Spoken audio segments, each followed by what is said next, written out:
Hello chaps, thank you for popping by. Happy New Year. Raise a glass. Hope you've had a good Christmas with all your friends, family, loved ones, and that Santa was kind to you. So I've got something rather fun to show you. So guess what I was doing on Christmas Day? Look at it, isn't it cute? Oh, yay. I made this from this knitting pattern. Here we are, on the back page. So it's a Jean Greenhouse Christmas special. And I've wanted to make one for years, but I mean, I knew I'd be okay with the pudding bit, but it was the top, it was the holly leaves. I now know how to picot edge, which is just like a yarn over and then you fold them bits. See, it was things like that and making the berries, but we did it. Not saying entirely sober, but we did it. Yeah, so I'm really chuffed. I think I'm going to be breaking that out every year. So it's my Christmas tea cozy. But cheers. Oh, it's welcome in the next year. What else have I been working on? Grab a brew. Grab what you're working on.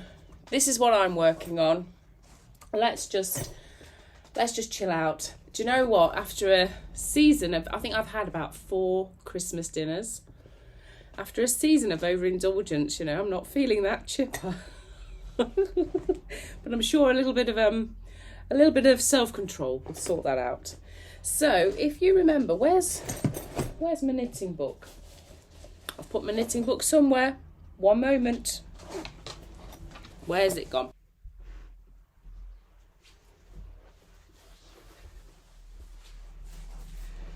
Right then, we found it. This is the 1940s knitting book. It's an Oldham's series book. I've also got a couple more out of the series. I'll show you now. Just move the champagne glasses out of the way. Oh, I do love a bit of crystal. These are the other two that I've got in the series. That's Practical Home Needlecraft and Gifts You Can Make Yourself. And they are, so they're really good. Again, there's not many duff patterns or duff things to make. You know, they're things like, if you were to make them today, they're still classic. But, so it starts off with, which was rather exciting when I opened it up, it starts off with a quilted bed jacket out of scraps. And my mind went towards my pillow case scrap material that I'm making, if you remember. See, I'm making this piece of fabric out of old scrappy pillowcases, and it's put together using a method called English paper piecing. And there it is, it's at the bottom. It's basically where you make a hexagon or whatever shapes in order to fit, and then you just piece fabric together. So you fold it around your shape to about sort of 1/4 to 1/2 an inch over, and then you go around sort of piecing them all together. Initially I thought I'd make this into a nice sort of beach dress type thing, realised it wasn't going to work, and then I thought, oh, maybe like a quilt jacket, or like a quilt gilet, you know, like a bum warmer, you know, for when you're out in the cold. But so far, you know, that's all I've got. So every now and again I might keep, you know, playing with this and adding a bit more. I've started going back to sewing club again, which has been lovely, seeing all the girls. So I take this with me from time to time. But yeah, when I've got a big enough piece and I know what I'm going to do with it, I'll let you know. But when I opened the book and saw that bed jacket that was pieced out of bits of material, scrap material, you know, the tiniest bit. I mean, I've got this idea in my head that maybe one day I will do sort of like a 60s, not 60s, a 70s kind of psychedelia fabric that's been all pieced together through scraps, because I think that'd be rather good. If you recall, I don't know, is it late 60s, early 70s, where It's all just wild. It's all just crazy colours. It's a bit like Cubism gone bonkers. Cubism on acid, you know. Cubism having a good time. But yes, one day. So that's so that's the book. It's got lots of good. You can do. It's for ladies. It's for gents. It's for the children. There's woodwork. There's knitting. There's all manner of crafts in there. So you know, it's a good one. But yes, coming back to this needlecraft. It's a how-to. So that's that.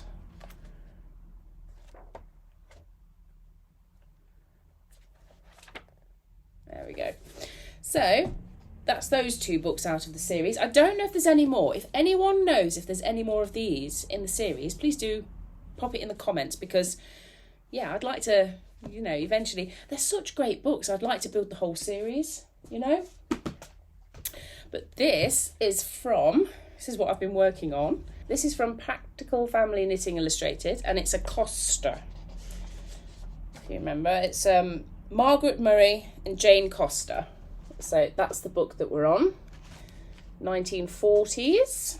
And it's so fun because I've been reading through, I've got this. I don't know if I've showed you. I've been reading through this. I think I got this like last month or whenever it was. Reading through this, and it actually mentions the gifts you can make book. So it's like, oh, it's really bringing history alive, you know. Anyway, moving on. So if you remember, I told you last month that I was going to have a go at making this beauty, which is the stocking cap. I've managed to do it with a few, you know, probably mistakes along the way, but who cares? I went to my local train station yesterday and they had the NAAFI open. So I just sat down with my knitting, with some soup and all the rest of it, and just started chatting away to whoever came in. And so, you know, I've fluffed up on a few of the decrease rounds, but I don't care. Those fluff ups represent me having a good time and having a good natter with people, so I'm not bothered. It's not a precious item, you know, it's just something to have a go at.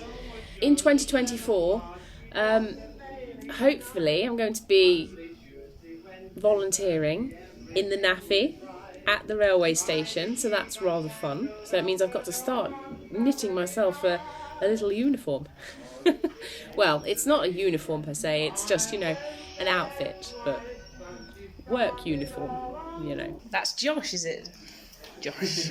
Yeah. Well, not that cute. How do you like the Great Central Railway, Josh? I think it's brilliant, you know what I mean? You get to see like things from the past, and also you get to learn new things. Yeah. And you can always like find out on YouTube through these leaflets where you can go on the internet, find out a lot of stuff. Yeah. And also you get to meet new people. I think it's wonderful, except for the weather. It's so cosy and warm. It's quite lightweight, so actually it fits really nicely, and it's almost like wearing a second skin, you know. It's really nice. But yeah, so you can either wear it like that, you can wear it like that, but it's got a tassel on it. Now the tassel in the picture is like a long tassel. I don't know what to do with that, so I'm going to wrap it round a book, and because I don't really know how to make tassels. All I know is kind of what my granny taught me when I was 7, for on your scarf. So I've got this much left, which means that's another cone gone. So I'm going to take this. This is another book I got recently, Christmas Stories. The first one is an Arthur Conan Doyle. It's a Sherlock, so that got read straight away, and it's called The Blue Carbuncle, and it's not to give it entirely away, but it's to do with a blue gem, a blue precious gem, and a turkey. Right, so I'm so glad I've got a little bit of this left up, but I mean, it's that thing of, I didn't have enough of this to really make to do anything with it, you know. And what I've done is I've done an inch 1x1 rib, 120 stitches on size 12 needles. Now I started on just 4 and the work just fell off. I don't know whether these are slightly, you know, shorter. They feel shorter anyway than modern needles, but I ended up breaking out the other pack, so I had 8 needles on the go for this. So it was an interesting challenge, but you know, we got there. And that's, if you can see the line down, that's where the row thing is, because I thought this with it being multicoloured yarn, it's kind of forgiving with having that step when you change colours, so I didn't faff around, I just kept knitting. Life's for living, you know. The one thing I've learnt from this, other than how comfortable and gorgeous it is to have on, is finding out that a vintage sized 12 is 2.5 mil, because on my gauge, here we are, I've got one of these bad boys. So on my gauge, it says that a size 12 can either be 2.5 or 2.75. And I've found out that a vintage 12 is 2.5. So there you go. So if you're ever making a vintage pattern and you don't know whether it's 2.5 or 2.75, it's 2.5. Right, so we've learnt that. So that was rather fun to learn. Yes, so then you had to increase. You had to knit every 4 stitches, you had to make 1 out of the next. So every 5 stitches turns into 6. Knit until the work is 6 inches, or you've worked 6 inches. I ended up doing 7 because I didn't know if that was from the cast on edge or from doing the stockinette stitch. So I did 7 and it's worked. Yeah, no, it's worked.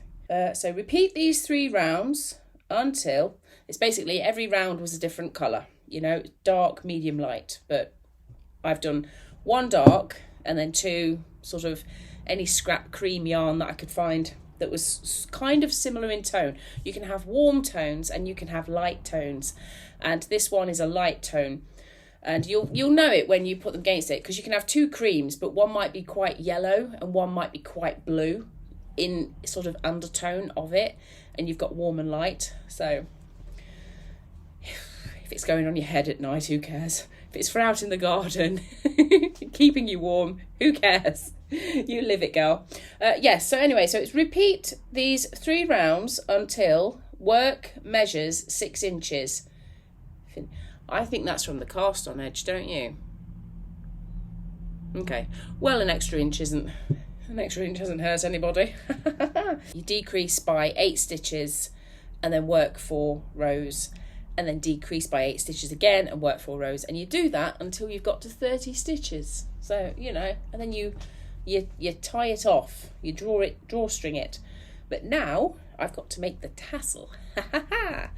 Right, so I'm going to make a tassel like my granny taught me how to make. I have no idea how to make a tassel any other way, so that'll do. And I'm so glad I think I've got just enough yarn to make this work. Now it seems to be quite dangly on the picture, so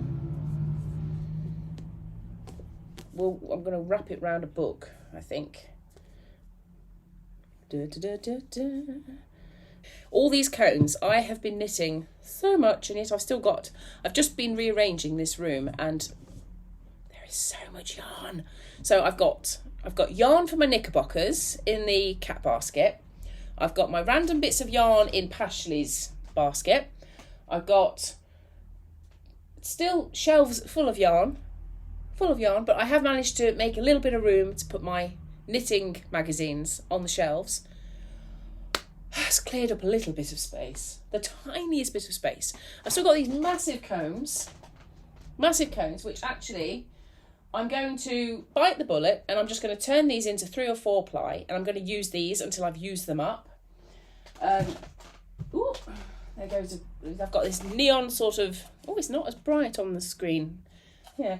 Anyway, we've got that. We've got that, along with the orange, quite bright, And then we've got, I think these are nylon, acrylic, whatever they are. And then this one is wool. And I know it because I made a sample square, and it felted when I washed it. So I know that this one's wool, but this is my grey. So yeah, all in all, I'm going to turn these into what I need in order to be able to make a lovely fair isle top or something or other.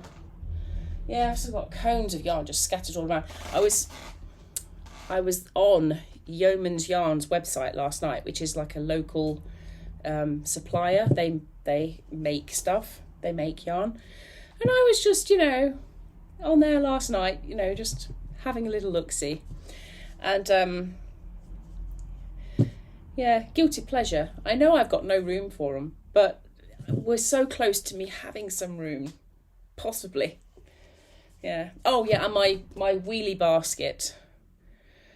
Yeah, crazy. When I was opening that wheelie basket, when I was emptying it out to try and sort stuff about, I came across, this is what Kathy gave me from the sewing club ages ago. And it's a load of really nice, it's pure wool, but it's a bag of scraps, which you can't really do anything with, but it's, it's proper fleecy wool. So I thought I'd make a cat blanket, Mills will love that. Mills will be loving it. So yeah, make her a little cat blanket out of that. Completely forgot I had it. So there you are, the cat's going to be loving that. So it won't take long to do. Maybe maybe an evening, because it's such thick yarn. And I'll do it on thick needles. I'll just do it as do I do it as a garter stitch or a moss stitch? Or do I do it like a brioche stitch, where it's big and fluffy? Ooh, Mills. Ooh. The cat's getting spoilt. But yeah. What have you been working on, chaps? What have you got going on there? I don't know how your year's gone, folks. I really hope it's gone well for you. My mind is now flitting through all the comments throughout the year of what you've been up to, how you're doing. Because we are a little group of friends here, and, it's nice to have the comments and, even when I'm not making videos, I am thinking of you. It's just that I have to make videos when I've got the wind in my sails, So with this channel, it's a marathon. It's certainly not a sprint. This channel I've set up, and I feel like it hasn't quite found its proper direction, even though I kind of know what it's supposed to be, which is that it's in memory of my gran. It's in memory of all of her generation. And it's about keeping the spirit alive, keeping the information alive, because, we can't leave it down to the teenage TikTokers, I mean, I'm sure that there's a few out there that get it, but most of them are too busy, I don't know, doing hauls or something, I don't know, but whatever they do. So yeah, that's what this was been set up for. So I'm not going anywhere, and this is a lifelong thing for me now, so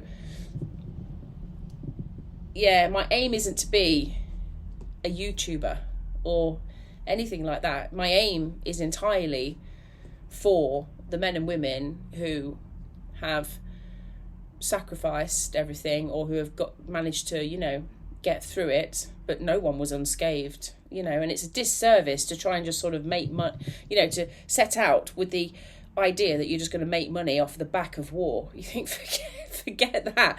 Hell no. How dare you? So no. So that's what it's about. It's about my gran's memory and saying thank you to that. So like I said, I'm going to be here for a while. I'm going to be here for a good while. Right, one more cone. With the cones, I've been giving them to Kathy, and she's going to be taking, along with her cones as well, so there's quite a few, she's going to be taking them to the local primary school for the kids to have a play with, let their imagination run wild. Let's rest it. Rest my teapot on the typewriter. Perfect. Got myself a nice typewriter. I've been tip-tapping away. Right, so I've wound this. Now, how to make a tassel. Oh, I think I've just hit against something. My gran, I think you had to pull it through the work and then tie it off. Bugger, how am I going to... Oh dear. Oh dear, oh dear. I can hear everyone who knows how to make tassels screaming at me now, going, Rebecca, do this. Ugh. Right, okay, I've got to make a tassel somehow. And it feels rather thick doing... Let's have an experiment. What do we think? Is that a good length? By the time we've tasseled it off... I mean, I've got this bit of extra thing here. Could I just wind this round? Hang on. Oh, hang on. There we go. If I wind this round here, I've got no idea what I'm doing. I've got no idea what I'm doing, chaps. We're just having a play. Oh, dear. Right, there we go. Right, if I wind this, okay, give this another wind, and then if I wind it round the other way and then come back so it doesn't look too... Okay, if I do that, what do we think? And then wind that round just there, just for now. Okay. That'll do, won't it? Is that... I don't know how to make a tassel. I just remembered on the very first scarf that I did, and Granny taught me how to make tassels, is that you have this bit and then you've got your crochet hook, and you put your crochet hook through. You've got your dangly, and then you put your crochet hook through your work like that, and then you basically pull it through. So it's sort of half and half, and then, you know, then put it through and pull, and you've got it. But I can't do that on this. I hadn't thought that through. However, that's what we've ended up with. What do we think? It'll do, won't it? It'll do. It'll do. Right, okay, so I need to tie this off. This is what this bag's good for. I can keep my safety pins on one side and my needle in another. Perfect, having a bag like that. You can just thread things through. Keep it in a safe place. Right, is 2 rounds enough? I think it will be. I think it will be. How to make it secure. We're winging this, chaps. Are you winging what you're doing?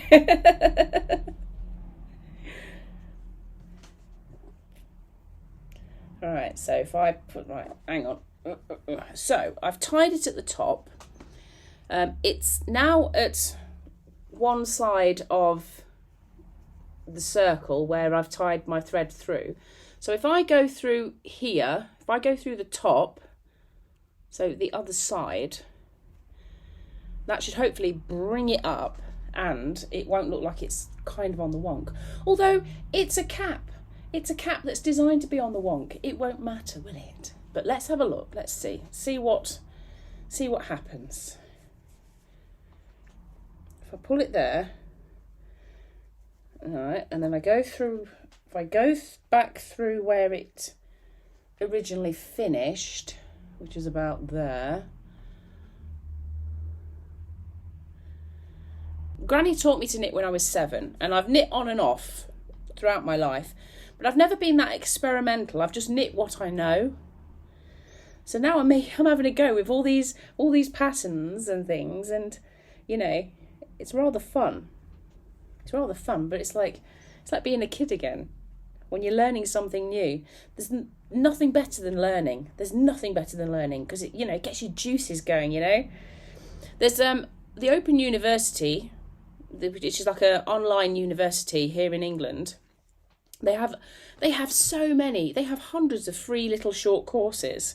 So I'm contemplating on doing a few of them just to... Oh, here's Mummy. She's back. I'm just contemplating on doing a few of them, you know, just to get the old brain on the go, you know. But it's fascinating what you can learn. Just picking up books and stuff. Do I need to tie it off, do we think? Shall I tie it off? I tell you what I'll do. I will separate the two strands. Okay, the longest strand I will go over the thing again and pull it through. And there we go. So that's one strand through that side, and then this shorter one I can actually just put it back through where it's just come from, and then I can tie it off inside the cap, I think. And that should make it nice and secure. There we are. So one side the other. So always do a when you tie off, do a double twist. I learnt this from the farmer, makes it secure. I learnt this from when we were doing the runner beans. And he was like, do a double knot because it makes it tighter. I was like, okay, Fredo. There we go. And then one more for good luck. And I'll do it this way, I think, this time. So round once, round twice.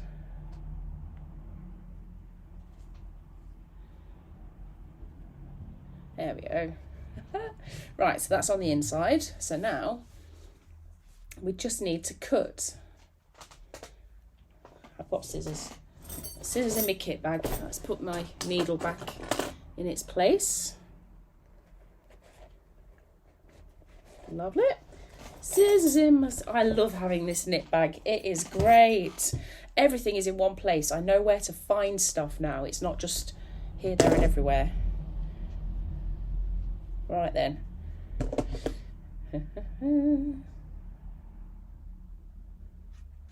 Knit.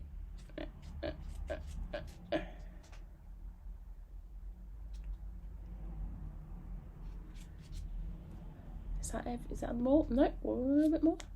Look at it. Oh no, we've still got a couple left. There we are. There's one. Let's just go through. Oh, it's like brushing hair. Is that it? I love it. Oh, I feel like Scrooge. Oh my god, here we go. That's fantastic. Mother! Yeah? Mother! Come and have a look. Oh, you done your tassel? Do a tassel. Oh, that's lovely, Becky. It looks good, doesn't it? It does. Oh, right, chaps, this is staying on. What else is there to talk about? Now, I went to a local antique tea roomy place, which was all rather fun, and I've come across a couple of goodies. I was very restrained, actually. I've done really well. But I could have spent a lot of money there. I could have come home with an awful lot of things, but I didn't. I restrained myself. So the first thing to show you is a VE Day South African newspaper called the Cape Times. So that's the news of the day in South Africa. VE Day newspaper.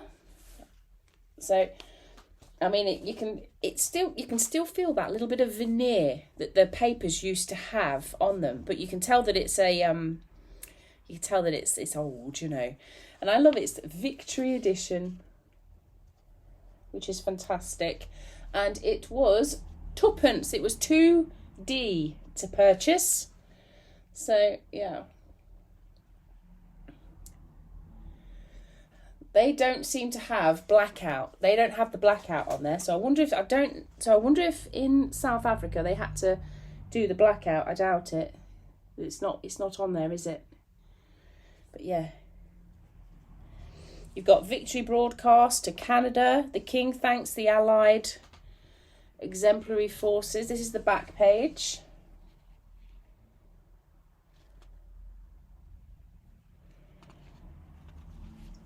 You've got... Ooh, I've got to be very gentle because it isn't a reproduction. This is an original. We've got to be very careful. You won't be able to get another one.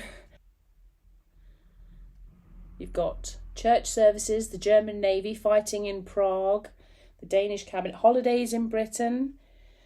Ooh, yeah. So I'll have a lovely sit down with a good old cuppa, good old pot of tea, and I'll sit down and have a flip through that. You know, when I've got the space to lay it out, because it's obviously a very,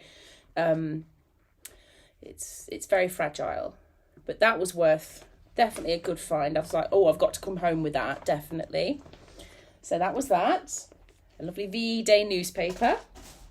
And also, rather fun and exciting, I've stumbled across, this is a 1938 knitting book, and it's a knitting book for techniques of how to. There's no patterns in it. It's the first ever book that was compiled to help to teach you how to knit. They found this in the First World War. They really needed socks for the soldiers, and the socks that came in were like, huh? You know, because up until that point, the Victorian patterns, or anything up to that point really, the patterns were just knit in the usual way. Just take your needles, take your yarn. There was no specific guidance. There was no pattern as we know it today. There was no needle size, yarn size, or this, that. You were just expected to know, or you were expected to just find a way around it. So this was the first book that I'm aware of that was a compilation of how to knit. And she did other things as well, but this is a first edition, 1938, Mary Thomas knitting book. You could have the members thing at the back, 2 and 6, book club. The other books that she did were... Again, it's got the veneer to it. And it's really in well good nick. Chances are this was given as a gift to a lady, or a gentleman, because gentlemen knit back then as they do today. And it just went on the back of the shelf, you know, because it's not faded, it's not particularly scuffed, and it doesn't feel like it's been flipped through that much. It's pretty new, really. And one of my aims for this year is to read this back to back, along with this one back to back, so that I, you know, by the end of 2024, I'm going to be amazing. I'm going to be knitting aficionado. Yeah, right. But so other books that she has done before, leading up to this, was embroidery and, well, was embroidery, you know. But there's the other books that she did up to that point. So, yes, it's first edition. So, we'll have a bit of a flip through. So you've got that.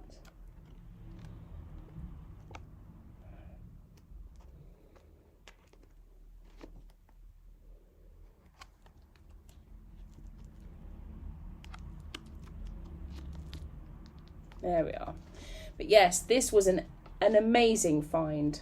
An amazing find. So I'm so chuffed with it. I've only read just a few, like, you know, skimming through. It's even got little characters like this, look. When you see this sign, stop, danger, take it in. But I want to be able to read this from cover to cover, but not only read it, but take it in, you know, to really take it in, and to be able to be using it, to be putting this into practice with all my patterns going forward. As I learn things, I'll get better and stuff. But it starts with the history of knitting, and it's the history of men knitting. So you can see at the bottom of that page, I think. Yeah, men knitters, yeah.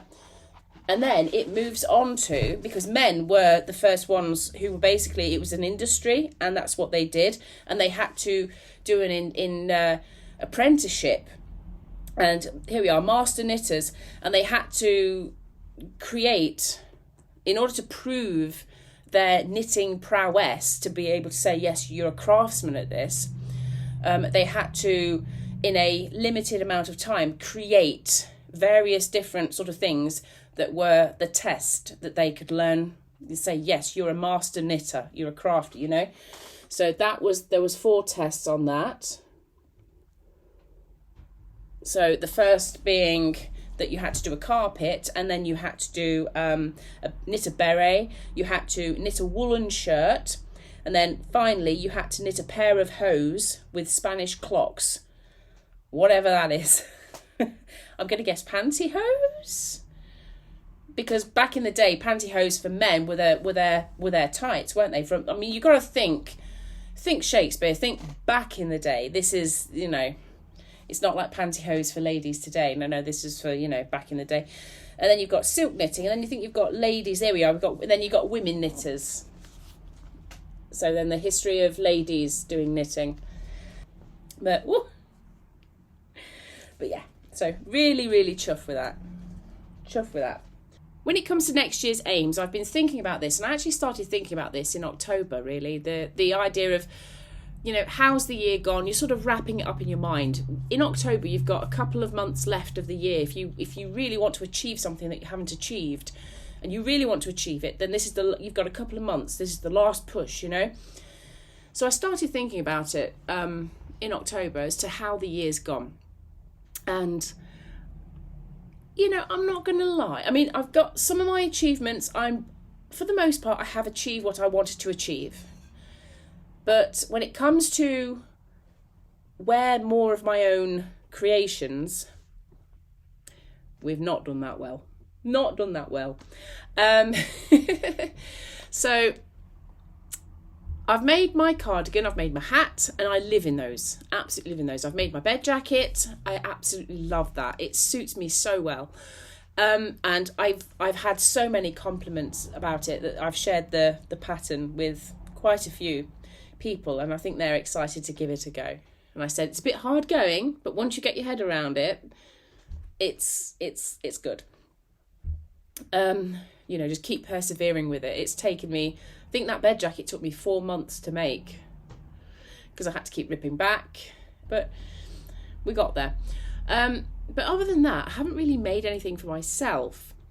So, you know, initially you'd think, well, that's a failure. I had this vision in my head of being able to end 2023, being able to sit in a complete outfit of my own creation, wacky colours, you know, all that sort of stuff. And it's just not happened. I'm not downhearted by it though, because what I didn't realise is that you need to set the groundwork. And the fact of the matter is that I simply have not had enough room in my house, in my room, to stash any more yarn. And the yarn that I would have needed to create these things, I don't have. I don't have 4-ply, 3 and 4-ply. So, which is what a lot of these heritage patterns are. So instead, I have knit through so much yarn that I have been harbouring for 10 years. 10 years or more. I've been harbouring this yarn for so long that I'm thrilled to see the back of it. Yes, I could have just donated it, but like I said, I'm a knitter and yarn is expensive.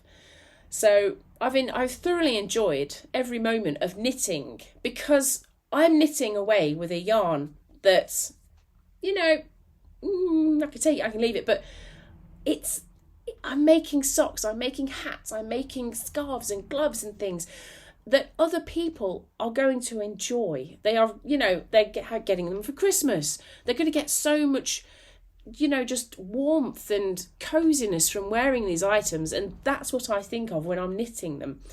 And then on the bonus side is that's another it's another empty cone. You know, so actually I have definitely made a dent in the shelves, which is now why I've been able to just make a little bit of space on there, I have definitely made a dent. I can see it for sure in what I've got left.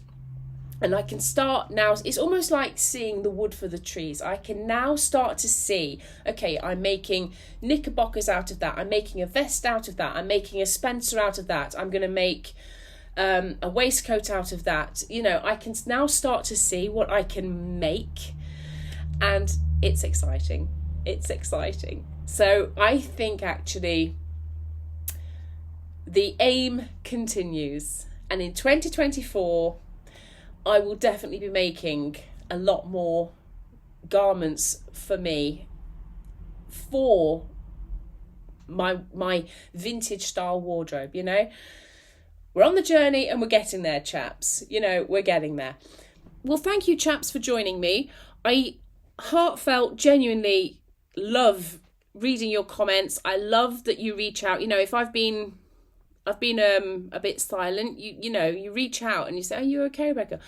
Like, amazing. There will be more recipe videos.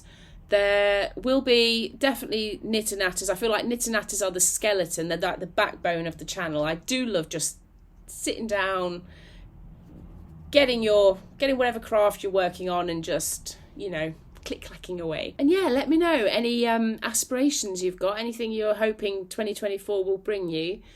If you've not thought about it, you've not thought about it. Just take it a day at a time and just see what brings. But, you know, any ideas you want to throw my way, gratefully received. I don't think I'm going to be buying that many books now because I simply don't have space. But I've got more than enough to get on with. There's quite a few little ideas running around in my head. The aim of the channel is to keep Granny's generation very much alive and to you know, flip through these books and to pass on what I can. So to me, that is sort of recipe videos and that's education videos. I've struggled a bit with vlogs as well. I think people that tune in are they're looking for information, not necessarily so much me just going around having cups of tea everywhere, you know, or whatever else I come across. But you let me know. I mean, what do you enjoy about... Ooh, it's gone into the wrong knitting bag. What do you enjoy about the channel? What videos do you enjoy, and what would you like to see more of? We'll see if we can make it work. But up until then, Happy New Year, and I'll catch you in the next one. Bye. Love you all. Bye.